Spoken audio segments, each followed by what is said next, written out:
సిర్పూర్ నియోజకవర్గ రైతులపైన అటవీ అధికారులు ఉక్కుపాదం మోపిండ్రు. నేను ఎందుకు ఈ విషయం అంటున్నా అంటే, రైతులను ఎన్ని విధాలుగా ఇబ్బంది పెట్టగలుగుతారో అన్ని విధాల అటవీ అధికారులు ఇబ్బంది పెడుతూనే ఉన్నారు. పోడు రైతులు అసలు వ్యవసాయం చేసుకుని బతికే పరిస్థితే లేదు. రోజు రోజుకి రక్షణ కల్పించాల్సిన అటవీ అధికారులే వాళ్ళపైన కేసులు పెట్టి వాళ్ళని నానా విధాలుగా ఇబ్బంది పెట్టి జైళ్ళ పాలు చేసి చెప్పరని గోస పెడుతుంది. ఎమ్మెల్యే హరీష్ బాబు గారి సొంత ఊర్లోనే రెబ్బెన గ్రామంలో పోడు చేసుకుంటున్న రైతులిద్దరిని రిమాండ్కి పంపించిండ్రు. వాళ్ళు చేసిన అంత పెద్ద తప్పేందో అర్థం కాదు. కేవలం వాళ్ళు పోడు కొట్టుకున్న భూములలో వాళ్ళు వ్యవసాయం చేసుకునుడే వాళ్ళకి శాపంగా మారింది. ఓన్లీ వ్యవసాయం చేసి కొన్ని బతికే రైతుల మీద ఇంత కోపం ఎందుకు అటవీ అధికారులకు? ఇంకో పక్క హుడికిలి ఊర్లో పులి దాడి చేస్తే ఒక ఎద్దు చచ్చిపోయింది. ఆ ఎడ్ల మంద మీద దాడి చేస్తే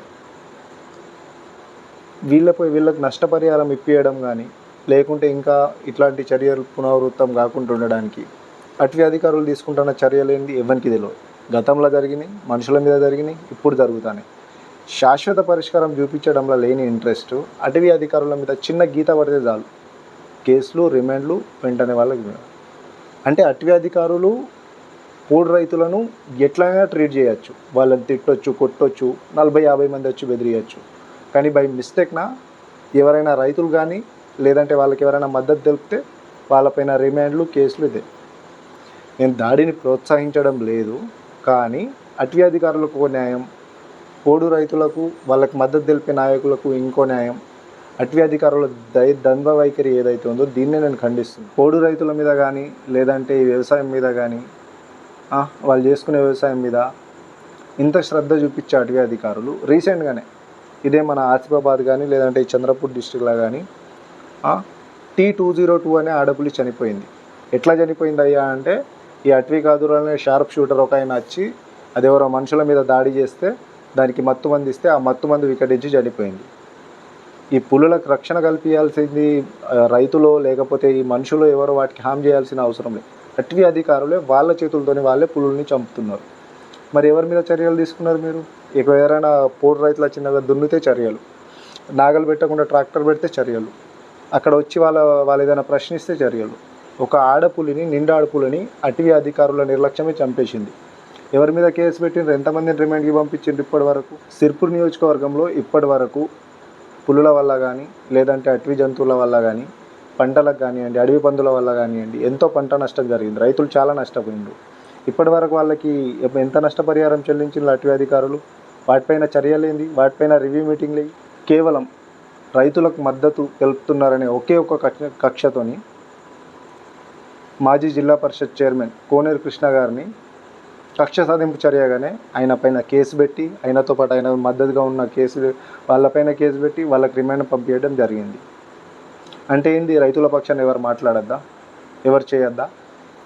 ఈ అటవీ జంతువుల సంరక్షణ కానివ్వండి లేదంటే పోడు భూములకు కానీ శాశ్వత పరిష్కారం చూపించే 1% ఇంట్రెస్ట్ కూడా అటవీ అధికారులకు కానివ్వండి లేకపోతే ఈ ప్రభుత్వానికి కానివ్వండి లేదు.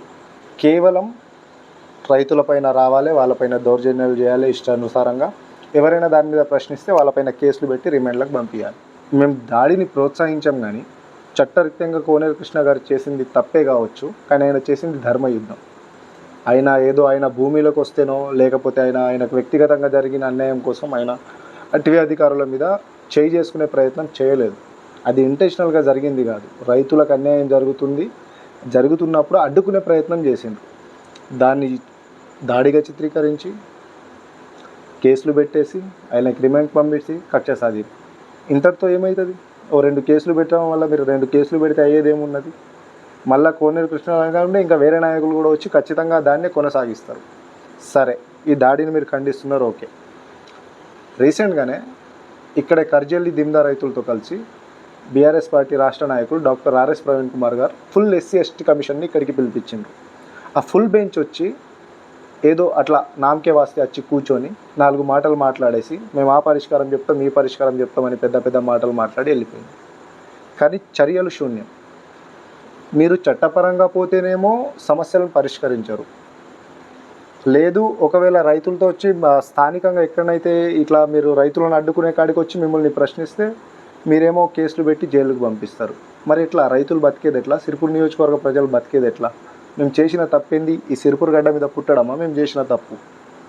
స్థానిక ఎమ్మెల్యే గారు కానివ్వండి, ఎమ్మెల్సీ గారు కానివ్వండి, ఎందుకు ఈ విషయం పైన స్పందించడం లేదు?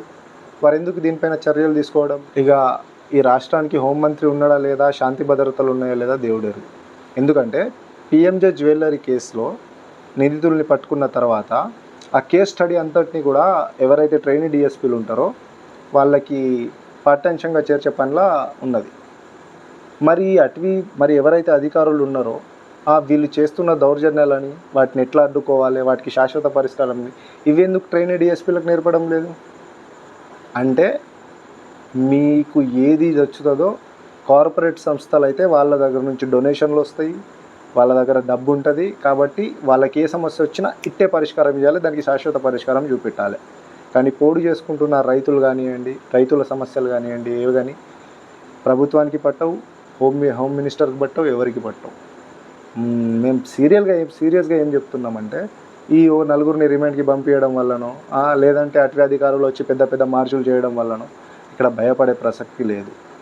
మా పోడు భూములు మేము కొత్త పోడు భూములను కొట్టము, పాత పోడులను వదలము. ఇది క్లియర్ కట్. అంత మాత్రాన వచ్చి బెదిరిస్తాం, భయభ్రాంతులకు గురి చేస్తాం, రైతులపైన దాడి చేస్తాం, ఒకవేళ వాళ్ళు ప్రతిఘటిస్తే దాని మీద మళ్ళీ కేసులు పెట్టి జైలుకి పంపిస్తామంటే అది కేవలం అటవీ అధికారుల అమాయకత్వమే అవుతుంది. కొమ్రం భీం నడిచిన నేల ఇది. కొమ్రం భీం వారి స్ఫూర్తిని తీసుకొని మా నీళ్ళ కోసం, మా భూమి కోసం తప్పకుండా మేము పోరాడతాం అని తెలియజేస్తూ జై తెలంగాణ.